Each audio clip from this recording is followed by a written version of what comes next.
This is a beautiful book by Edward Gufeld, and I don't know why I ended up with 2 copies. I don't know why I ended up with 2 copies, but today I would like to show you a game from this book, but before the game I would like to give you the author's preface, because he says something that I believe is important for everyone to hear. He says, "In producing this book, I hope to show all those who love chess that they too can have their spiritual place in the chess world.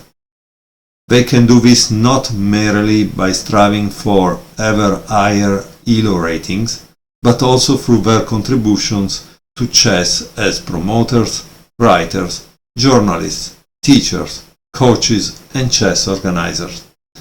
The chess world acknowledges that there are at least 3 main components in chess, namely art, sport, and science. The ELO list reflects the sporting component, which is objectively measured. But what about the art and science of a game? Although these are subjective features, they too ought to be quantifiable by relation to a given set of standards. Otherwise, as we know from other disciplines, it would be impossible to pick the winners of an art or music competition or to award Nobel Prizes in the sciences. For chess, the artistic and scientific criteria could be novelty of ideas, strength of opposition, and accuracy of play. Thus, I suggest the true chess rating of a player could be computed as a combination of his ratings in all 3 departments, for in the end, the true value of a chess player lies not only in his superiority as a sportsman, but also in his contribution of novel ideas that can enhance the development of chess and the creation of beautiful games that provide aesthetic pleasure." Notice, it's still not finished. I will read you a second more, but keep in mind, this was first published in 2001, so maybe written in the 90s, and the computers were not that kind of strong, because today I think computers are the one who create the novel ideas. And here he says, "The meaning of our search for the Mona Lisa, our permanent striving to create aesthetic beauty over the chessboard, can be understood in this light. Successful sporting results will guarantee us ELO ratings that reflect our competitive ambitions, but all of us who play the royal game are also familiar with the joy that comes from a beautiful conception, a combination, for example, that arises out of nowhere, in a sterile position. I hope to share with my readers in the pages that follow some of the great joy I have been privileged to experience in the course of my chess life." Okay, thank you very much for this part. Now I will show you the game that, however, also as a kind of introduction. The game I want to show you comes page 77, is game number 30, and here it's a very, very funny anecdote that you want to listen. He was called a peace-loving man. In life I was good friends with Tigran Vartanovich Petrosian. Over the chessboard, the score of my clashes with him was a sheer disaster, 3 draws and 6 losses. In the 1969 USSR Championship, I started successfully and was due to play Petrosian with white. Here's the opportunity I thought to end my unlucky run and defeat him for the 4th time. Petrosian was fond of ice hockey.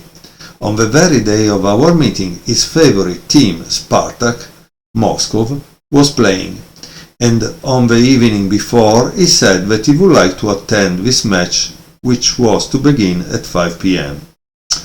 Our game was scheduled for 4:40. I understood him to be hinting at a draw. I spent a sleepless night wondering whether I should go with Tigran to the hockey match or try to defeat him over the board. And here it's the funny part of the story. The crucial day arrived. After dinner, I decided to heed the voice of reason, which told me that I was not destined to defeat Iron Tigran.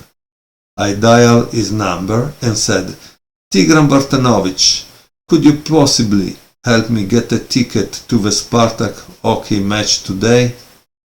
After a pause, I heard a voice with a southern accent. "I love to buy a ticket for myself, but I don't know how."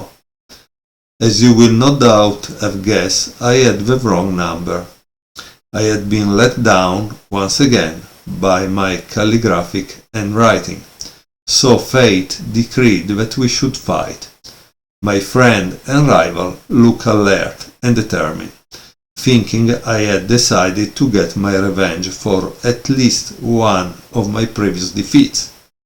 He had evidently prepared himself for an all-out struggle. If only he had known about my peaceful phone call. Okay, and now I will show you the game.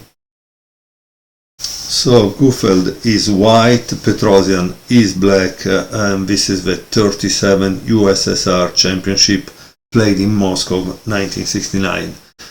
Gufeld plays e4, e5, knight f3, knight c6.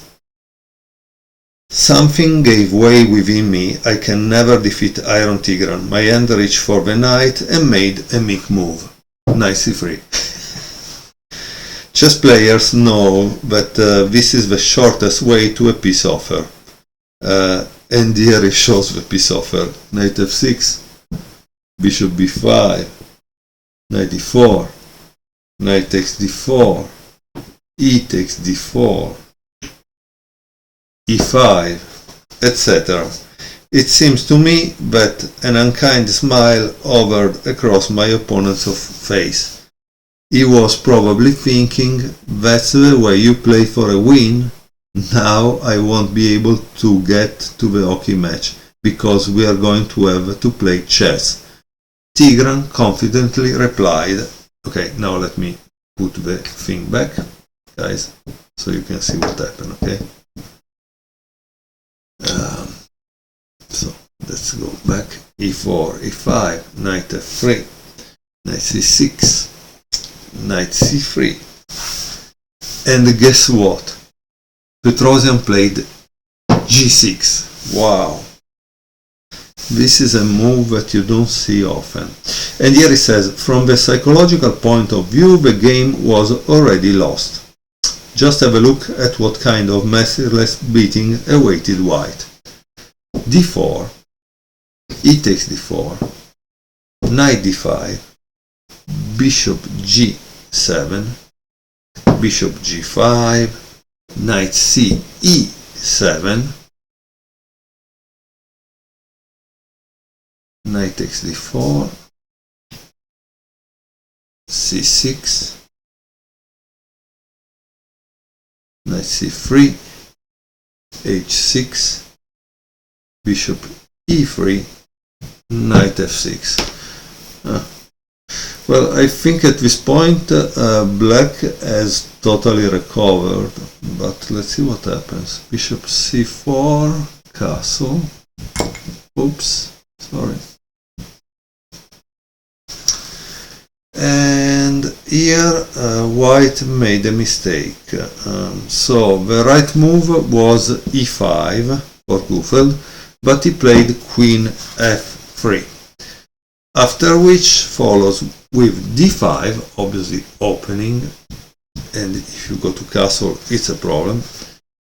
E takes d5, boom, c5, beautiful move. Knight d b5, a6, d6, knight f5, knight c7, knight takes d6. Yeah, Petrosian love to give away his rook generally. but obviously here it's a little more complicated. Okay, so after knight takes d6, castle, queen takes e7, bishop f4, bishop g4, like I told you, this was the problem from the beginning, queen d3, b5, wow, bishop d5, rook a d8, f3, b4.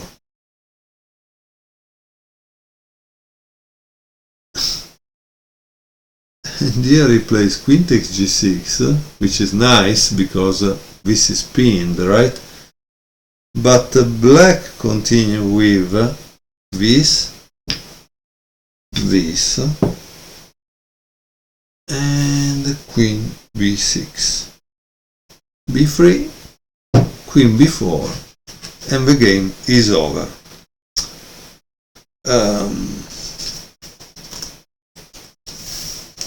That's kind of interesting, right? That's kind of interesting. A beautiful game that I hope you enjoyed. Honestly, I enjoyed more the anecdote and the introduction, the preface written by Edward Gufeld. It's a beautiful book full of games and stories, so that's why I like it very much. Thank you very much for watching.